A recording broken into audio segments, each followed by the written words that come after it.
আহা! ঘটি হোক বা বাঙাল, রেসিপিটা কিন্তু দুদিকেই কামাল।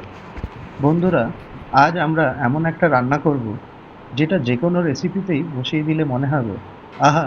এ তো একেবারে সিনেমার ক্লাইম্যাক্স। তাহলে এবারে সিনেমাটা শুট করে নেওয়া যাক ছোট্ট করে।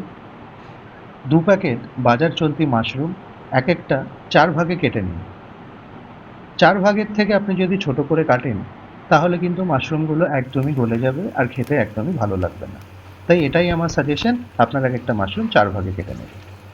২ টো মাঝারি সাইজের পেঁয়াজ কুচিয়ে নিন, সাথে কাঁচা লঙ্কা, একটা ছোট রসুন, একটা টমেটো আর একটু নারকেল কুচিয়ে নিন।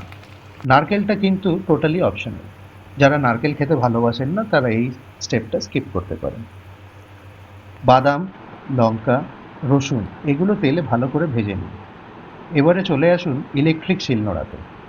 ইলেকট্রিক শিলনোড়া মানে আমরা যেটাকে আজকাল মিক্সার বলে থাকি।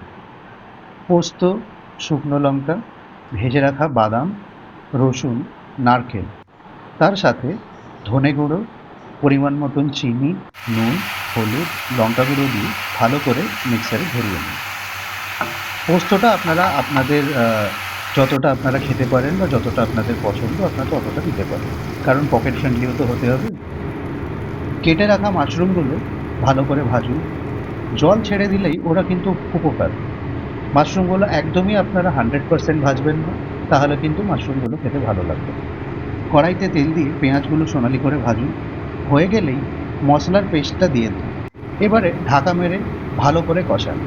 তেল ছেড়ে দিলেই টমেটো কুচি, আধ ফালি কাঁচা লঙ্কা আর ধনেপাতা দিয়ে দিন। তারপরে ২-৩ মিনিট ঢাকা দিয়ে ছেড়ে দিন, তাহলেই আপনার রান্নাটা রেডি।